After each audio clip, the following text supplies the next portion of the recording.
Hey guys, what is up? I am back with another video. In this video, I will be doing a kind of review talk about episode 75 of Dragon Ball Super. Let me just say, at the beginning of this video, it was one of my favorite episodes of Dragon Ball Super. It was so great. It brought back a lot of, character things for the old characters, a lot of personality from some of the older Dragon Ball characters that we haven't seen in a long time. We got some great Gohan action, got some great stuff with Krillin. Android 18 finally got some of her old character back that I've been waiting for forever. Master Roshi was in it for some. It was all really great. We got to see Fortune Teller Baba even, which haven't seen her in I don't know how long.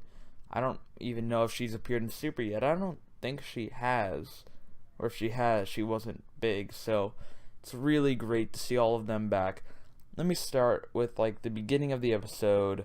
It starts off right where the last one left off with Goku. He's basically saying that he prefers fighting to watching fighting because he just saw Gohan's movie. Well, the movie where it was Great Saiyaman versus Hercule that Gohan was a stunt double in.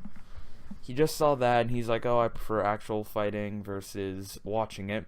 So then he goes to try to find a training partner. Everyone else is busy, so Gohan has to be the training partner. So we actually get to see a great fight scene between Gohan and Goku, as first they start off fighting in their base forms, and they're fighting, and Gohan's like, you're holding back. We actually see Gohan doing surprisingly well. So then decide, okay, yeah, let's go harder. So Goku turns Super Saiyan, Gohan turns Super Saiyan, and then they really start going. And it's really good to see that Gohan is strong enough to keep up with a Super Saiyan Goku, because really we weren't sure how weak he is. The past few episodes have kind of been building him up a little bit more. So it's really great to see that he can still hold his own stronger fights. He's gotten stronger since he was at his I think he was at his weakest point in Dragon Ball Super was during the Resurrection F arc, but it looks like he's gone stronger since then, and it's really great to see that. So we had that. They had a great fight scene, really showed Gohan could kind of, get back into fighting, was getting back into fighting, and so that was great.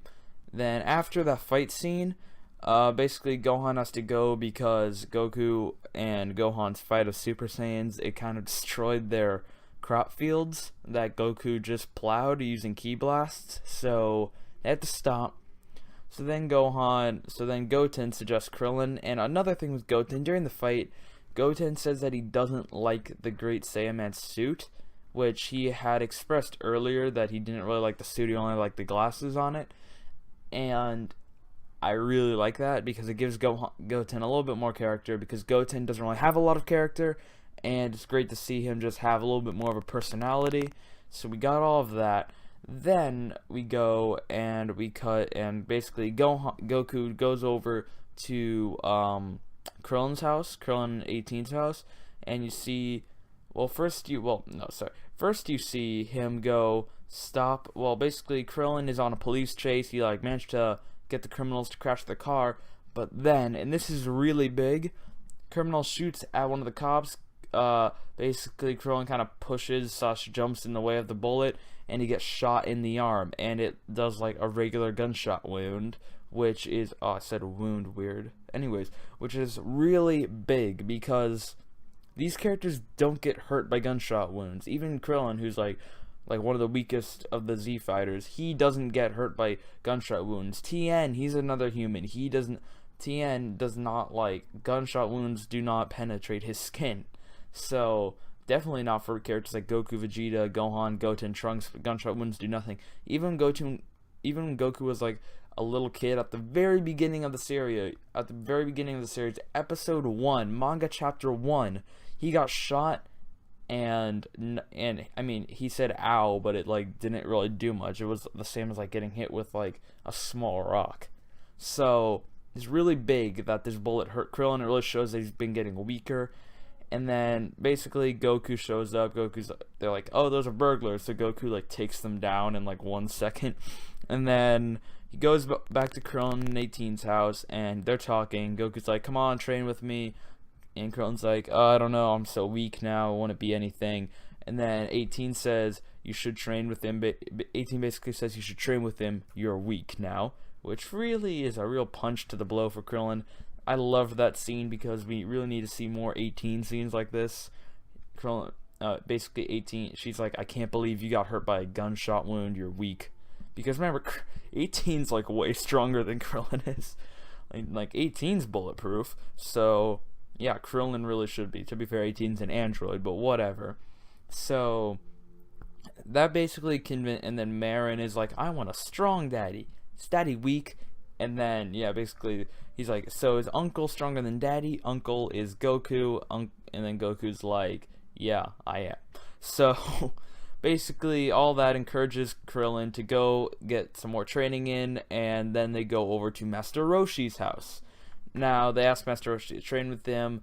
Krillin bribes Master Roshi with a dirty magazine, just like how he did in the original Dragon Ball, and it was really a throwback to that. Goku's still being casual, but then I don't know. So then they start training, and first they do this little sparring match. But first off, Goku's not allowed to turn Super Saiyan, which seems like a pretty basic rule because Goku's base form is like way stronger than Krillin. So Goku's not allowed to turn Super Saiyan. Then they force him to put on like this massive, like this really big turtle suit that's really hard to walk in and weighs a whole lot to weigh down Goku. And and Goku's not allowed to fly. So even after all that, so basically they start sparring. Krillin charges Goku. Goku's dodging all Krillin's attacks. And then Goku, but at the end, even in that giant turtle hermit costume, no Super Saiyan, can't fly, even after all of that, Goku still pretty easily beats Krillin. So that really discourages Krillin. And basically, so then Krillin, we see Goku's like asleep. Krillin is out doing extra training at night, which kind of reminds me of what Vegeta does. Well, what Vegeta did when they were training under Whis, how Vegeta would do extra training at night so he could get ahead of Goku. But this time, this is not trying to get ahead of Goku. He's just trying to manage to catch up to even a fraction of Goku. So there's that. And then basically Master Roshi gives Krillin a little pep talk. It's all nice. Then he goes and he asks him to fetch an errand. This is where the episode kind of goes into what the next episode is going to be about. He asks him to fetch an errand, this like plant that's like way in the deep forest of this island. They need to find it. It's a race to see who can find it first. Reminds me a lot of back in the original Dragon Ball when Master Roshi like wrote the symbol on the rock, tossed it into like the forest off a cliff, and Goku and Krillin had to go race to find it back in like their original Dragon Ball training days. But now they're doing it again. So then fortune teller Baba shows up. She's like, oh, you must go into this whatever, go down to the heart of the forest. I'm just here to monitor. So they do. They walk into the forest, and then they find this huge open mouth of like this demon.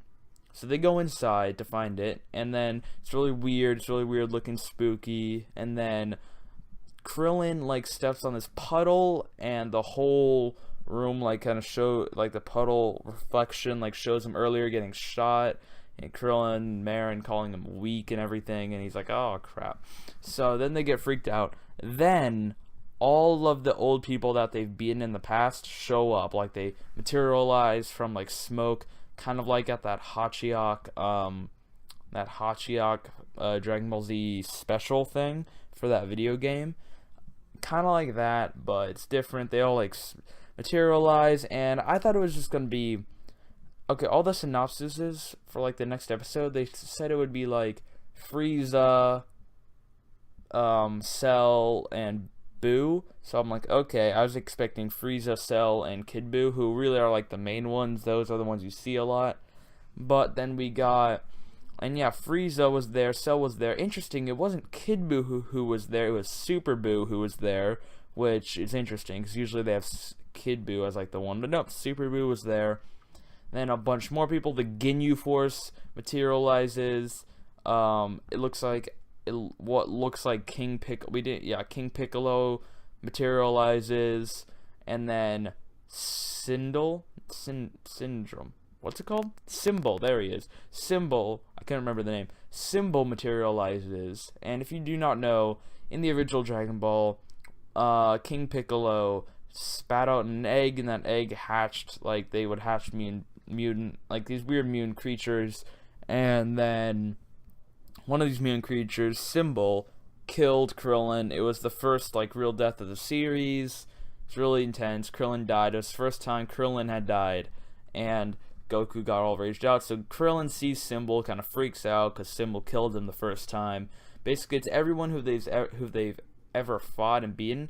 Vegeta and Nappa were both there. Interestingly enough, Raditz was not there, which kind of feels like a weird bunch. Like, if you're gonna include Nappa, then you should include Raditz. But nope, Raditz was not there. Maybe he'll show up later on, but in the little circle that they made, Raditz was not there. But yeah, Nappa and Vegeta were both there, but it was like Saiyan Saga looking Vegeta.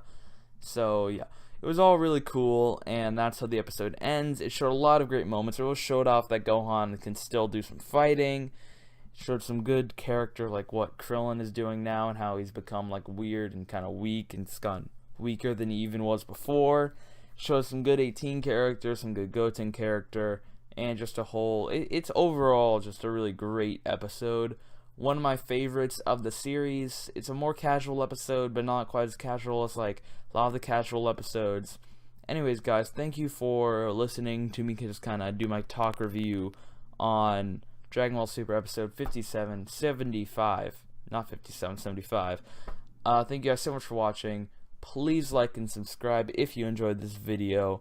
Leave a comment down below what you thought of the episode and what you think will happen in episode 76. This is Trunks McNugget signing off. Peace.